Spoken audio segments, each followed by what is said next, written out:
What up, y'all? I should not have drank that much last night. Anyways, I woke up and we tried to get our stuff together to leave today, as you can see. And then I go and check our flight and it's been canceled.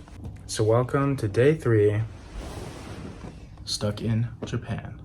This is kind of gross, but I'm eating the food I ordered last night because I just didn't eat it. Started off by editing a bit of yesterday's vlog.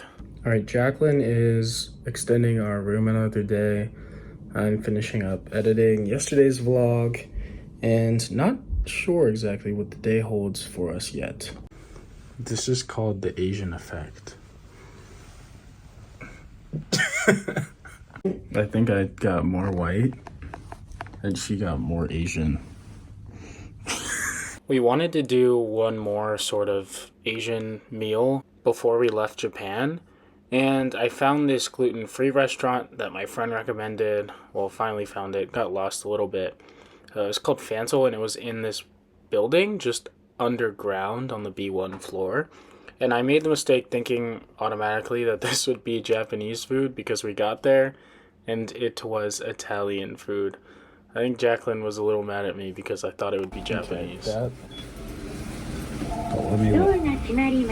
That was the best Italian food I've ever had.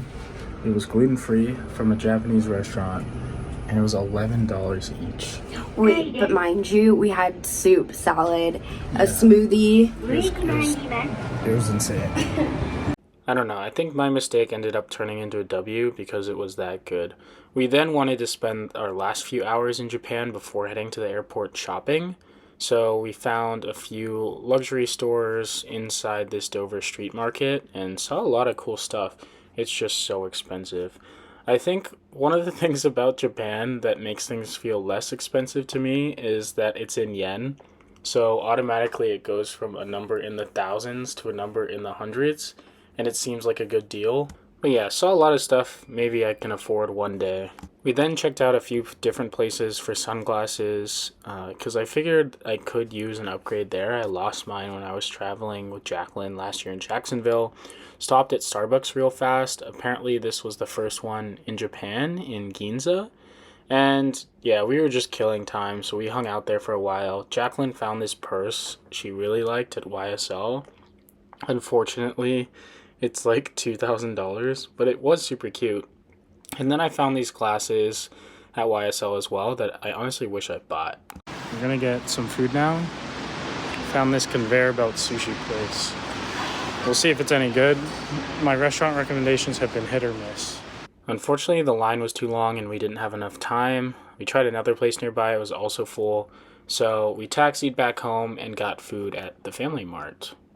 Alright guys, originally we were going to go to Hawaii and spend a day in Hawaii while waiting for our flight, but now we're going to take a later flight to Korea at like 2 in the morning and go from Korea straight to New York, I think, and spend the day in Korea, maybe. This is like the craziest itinerary ever, but I don't know. Hopefully we make it home. We also stopped at the Family Mart, and the lady was so kind. They like heated up for you, which is just only something they would do in Japan.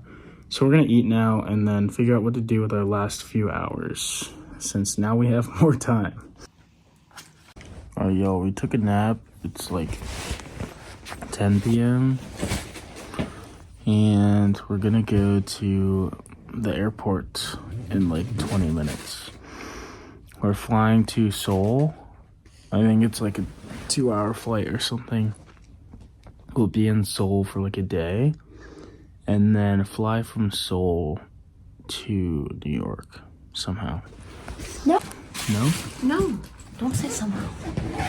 Fly from Seoul to New York. My eyes are bloodshot again. I don't know why this keeps happening to me. I'm just ready to be back in New York at this point. We are off. Got my suitcase. Got her suitcase. Interesting choice of fit. We'll see you guys at the airport. Goodbye, Tokyo. How long is this? We decided to taxi to the airport because it was cold and rainy outside, and carrying all this baggage plus all the things we bought just did not sound ideal. I think it was around $60 to get there, but honestly, this ride to the airport felt like I was back in New York, like looking over the bridge. The city just kind of looks similar at night. But we finally made it to the airport. There was a long line to check in, and we were flying this airline called Peach Airline, which is just a crazy name. It was giving Spirit of Asia because you had to pay for like everything. You had to pay for all your bags. Your carry-ons could only weigh a certain amount. But honestly, it was fine. We checked out the duty-free area. Alright, I got some duty-free whiskey for my roommates and I to try. And we're headed to the gate now. Flight's at 2:30 in the morning. We then stumbled upon our last 7-Eleven of the trip. I'm honestly going to miss 7-Eleven Japan. It's so much better than the US. They'll even heat up food for you in their microwaves. And the food is really good and fresh. I got this new Snorlax pillow, which was a lifesaver on the actual flight. It also converts into a Pokeball or Snorlax head. It's like 3-in-1. It's so cool. I also found this vending machine, but unfortunately everything in there was sold out.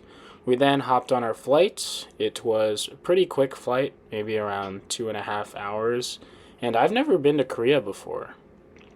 Touching down, I did know it was automatically going to be very different from Japan. The people were a little bit more in a rush and rude and cutting. This beagle was like sniffing out people's bags, which was so funny. And then we allowed this random taxi driver to take us to our Airbnb. He just asked if we needed a ride and we got in. I'm honestly really surprised we did that. Somehow fit 6 of us and all of our stuff into a van and made the trip 15 minutes to the Airbnb. And I also needed to hop on a work call around this time, but we finally made it. Here's the place. It was super cheap. We'll see if we make it out of Korea. We made it to South Korea, and I had to take a work call, but now it's like 9 a.m. I don't know how much I really slept because I took a nap yesterday and then I slept on the 2.5-hour plane. But I think we're trying to fly back to the US around 7 p.m. Hopefully we make it somewhere because this has been a lot of flight time, a lot of traveling, and I kind of just want to be home. See you in today's/tomorrow's vlog when hopefully I'm on a plane. Peace.